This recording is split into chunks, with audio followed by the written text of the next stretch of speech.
Hi, I'm Kara Pogreba. Welcome to Bright Hope Creations. Today I want to share with you a card that is similar to this card. This card I made for the Spectacular Skies Lawn Fanatics Challenge. And so I want to show you how I did that, but I'm going to use some new characters in the sky this time. And these are all the Copics that I used on the entire card. But really, basically, there are about 5 markers that I would use. So these are the stamps that I'm going to use this time.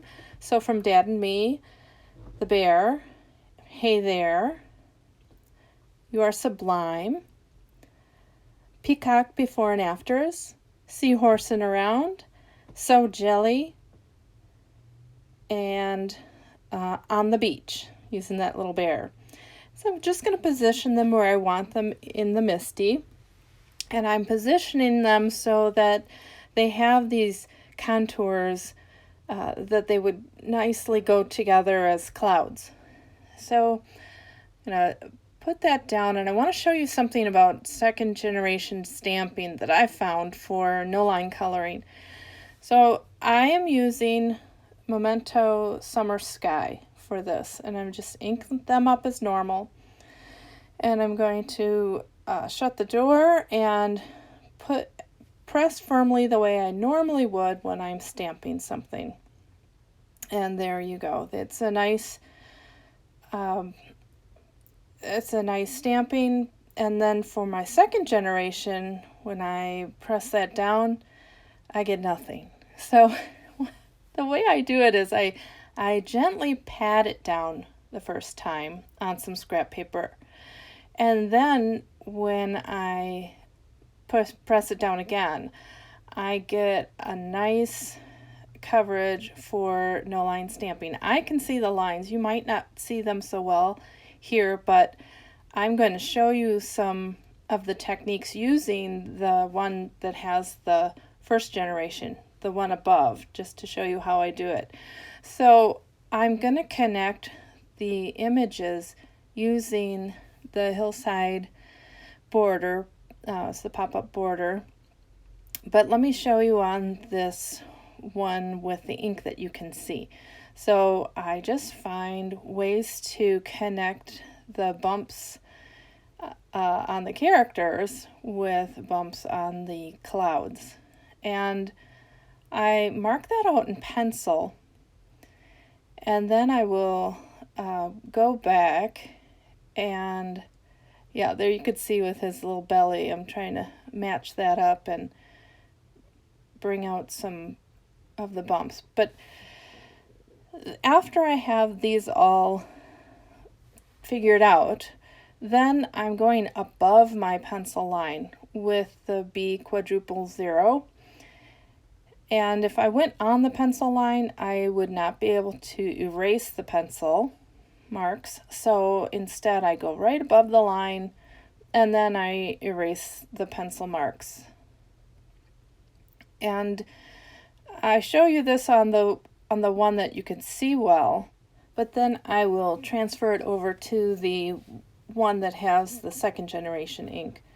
So I'm just going through and showing you the curving, and then I'm going to show you how I would start with the coloring. And we're going to do this initially on the first generation ink so you can see it, but I'm just finding ways to make these characters have the cloud look. So I'm finding every curve on the bottom portions that I can get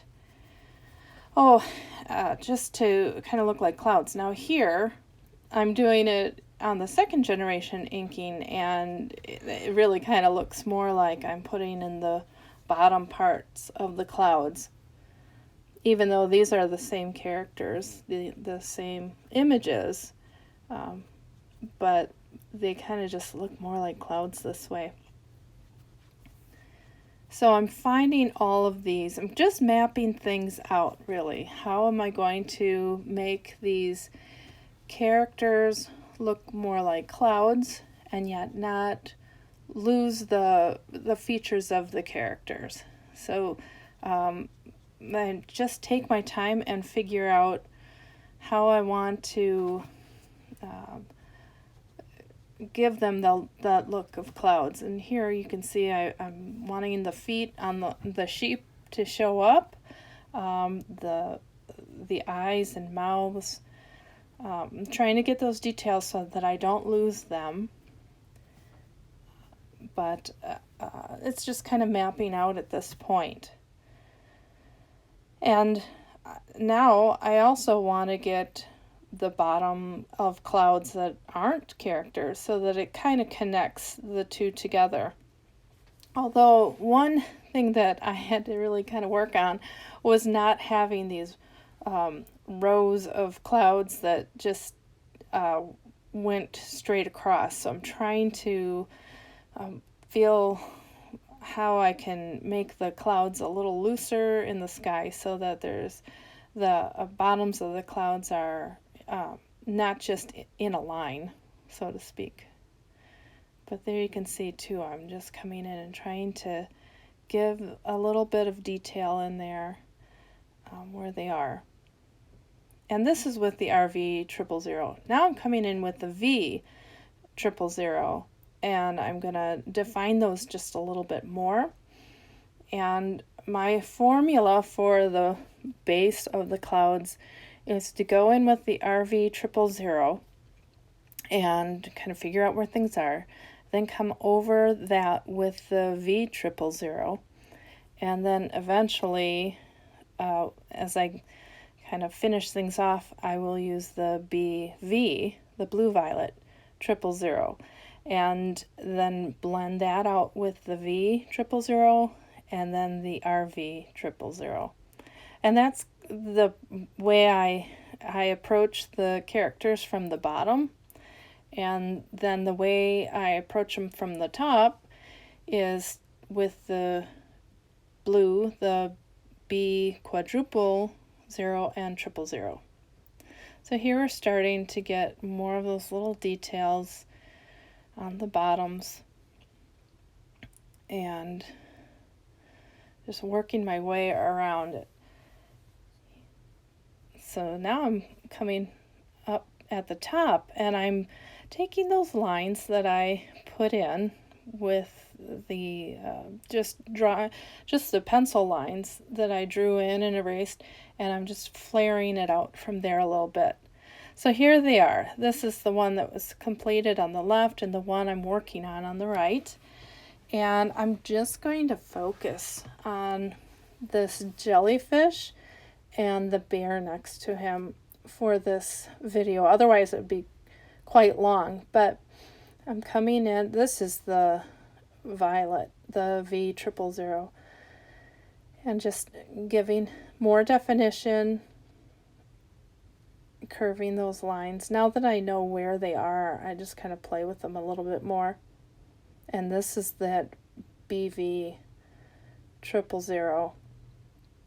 And I was debating, do I put those little, he's got little circles on his head as part of his design, and I leave those out because they really didn't need to be in there. Unlike his eyes and mouth, they weren't necessary. So I just blend that out.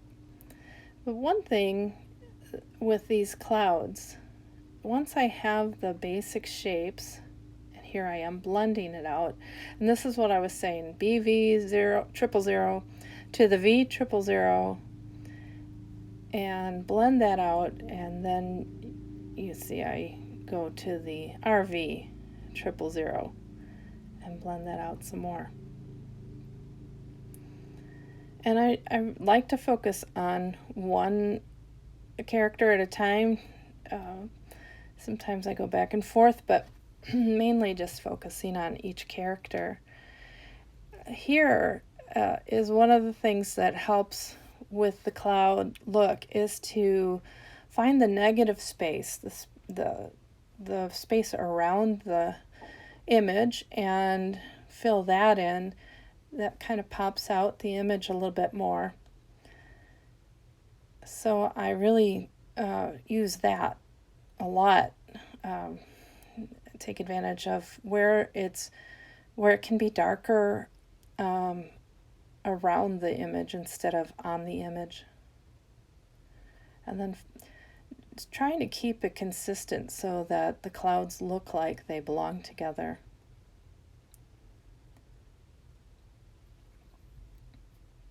And here I blend out with that RV 000 again. So trying to keep the clouds and the animals consistent. And then on the top, this is the triple B, 000. And I just use it to come into smaller areas, kind of where two clouds meet up, or the two bumps on the clouds meet up, but also under his, well, I don't know what those are for jellyfish, but I want to get in there so that it's kind of a base. I'll use that and then come over with other colors just to give more of the look of the sky. And then blend out the 000 with the 000. And this is where it works to kind of give that flicking motion, the wispy cloud look there. And I'm going to fuss with this for a little bit. Coming in with the RV 000. And then soften it with the 0, the colorless blender. Soften between the pink and the white. And then I'm putting back in the details that kind of got lost. So this is that BV 000 and just defining things. Now here's what I was talking about, but I'm going to use the V to do it. But coming in under that jellyfish and taking advantage of the negative space around him and kind of trying to wisp the clouds away, give them that look.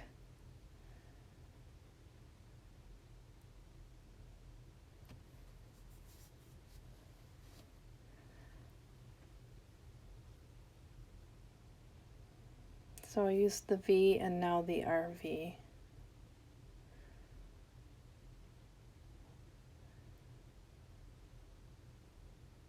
And then I'm happy with it, so I'm going to just kind of fill in some of that B 000 and work it up to the character above it so that it all kind of blends together. And here I'm trying to keep his feet so that they show without being too I don't want his feet to, of that peacock above, I don't want his feet to be too predominant, but I want them to show up because they make him who he is. So you can see it's just a lot of back and forth deciding what to do with, the clouds and how to get the shadows in so that the details of the characters still show up. And now I'm going to start on this bear, and he's kind of looking up at the clouds himself, it looks like. So he's kind of a neat character for this. All of these characters, I just really tried to choose ones that had roundedness to them so that they would work well in the clouds. And so coming on the bottom where I had found with that RV 000, now I'm coming with the V to blend that out a little bit more, give him more shape, and then blend that up with the RV.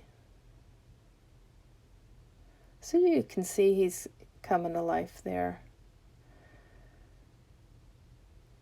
And then that's the BV. It really makes a big difference. It's almost like something you want to use sparingly, but it really helps to get these guys to show up or just have definition within the clouds, which kind of is what the purpose is, why we want them to be up there in the first place. So really I'm just using 5 colors mainly to do the cloud portion of this. I will come in with one more color, which is the YR quadruple, or I think it's a triple. No, it's quadruple 0. But we'll get there later. So just blending up on the bear, giving him that look of the bottom of the cloud, and getting the negative space there to show them up. Trying to keep enough white on the clouds so that they are white. Now you could also do this technique using cool grays perhaps and blues. You wouldn't have to have it in pinks and purples. It just was kind of fun to use those colors, kind of sunset colors. But I was looking at the clouds the other day. Of course, now I'm looking at them a lot because I'm working on this, and we were just midday. There were a lot of clouds, puffy like this, and they were just white with some gray shading in the blue sky. So that I think would also work real well with this, and just use grays.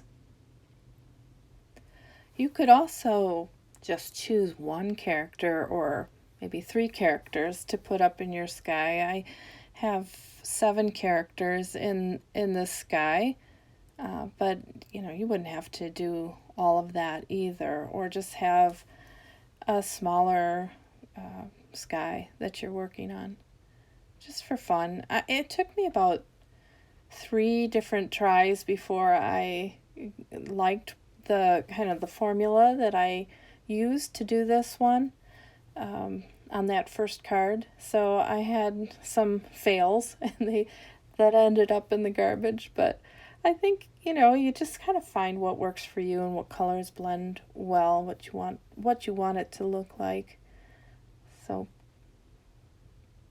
it's a lot of fun. So I use this quadruple B not only just for above, but also to blend in with that BV. And here it is, kind of wisping the clouds down underneath him, like he's floating. And I have to come back in for that definition, because it gets lost a lot when you're blending things out. So I wanted to get that BV and blend it out a bit, getting that negative space around his feet so that they show up. And just wisp those clouds out some more.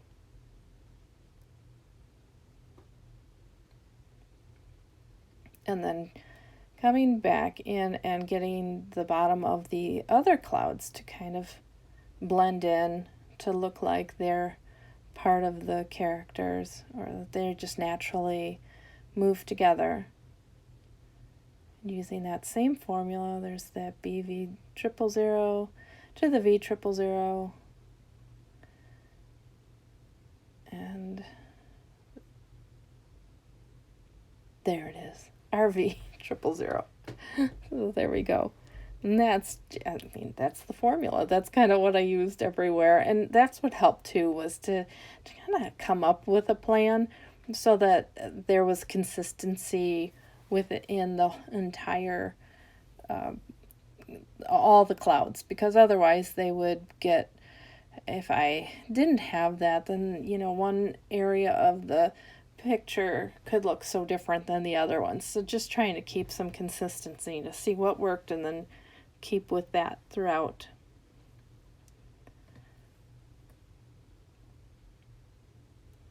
So there you see, those are those 2, and I do basically the same thing for the other ones. And so I'm just trying to show how there's this white area, and I'm going to kind of define the white a little bit more by shading around. But then I noticed this area here was a little messy, so I wanted to blend that out a little, make it more cohesive, I guess. And then I see it kind of looks like a row, which is what I was trying to avoid, but I think once I get all of them in, it looks less like rows. And also I'll have that airplane running around, so it won't show up right there. Now this is that YR, and it scared me to put this in, but I had, and it even scared me more because I used the darker one. Here I've got the one that I like, the quadruple 0. So I needed to take that colorless blender and kind of fade that out a little bit, the YR triple 0. But with the quadruple 0, coming in to give it just the shine, like that's where the sun was bouncing off the clouds. And I had looked a lot online, Googled sunset skies, and found this orange look to it that really just made a difference than just having that totally white. But I used it very sparingly, and we'll see it when we come to the end. So I'm starting on that little seahorse, and I'll leave you now and come back with the completed project so that you can see all of it. So, but you can see I'm just doing him the same way I did the ones above. So that's the first one, and here's the completed one. And so there's that little seahorse guy, and all the way to the bear, the fish in between. And then with this peacock, he was tough because I wasn't sure how much detail I wanted to keep in him, but he was a fun one. And then getting the face and the feet on that sheep as well. So I finished off this card the very same way. I put silver heat embossed edging around a piece of card stock, and then layered this on top using the Let's Toast pull tab. And well, here I'm showing you where I looked at it and I fixed it a little bit. I put in some more depth, I would guess. But I silver heat embossed that plane, cut it out, and put it on that pull tab. And so it flies through the sky of clouds. Well, I hope you enjoyed this video and that it gave you some inspiration to make some critters in the clouds. If you have any questions, please leave them in the comments. And if you liked it, please like and subscribe. Thanks for watching. Have a great day.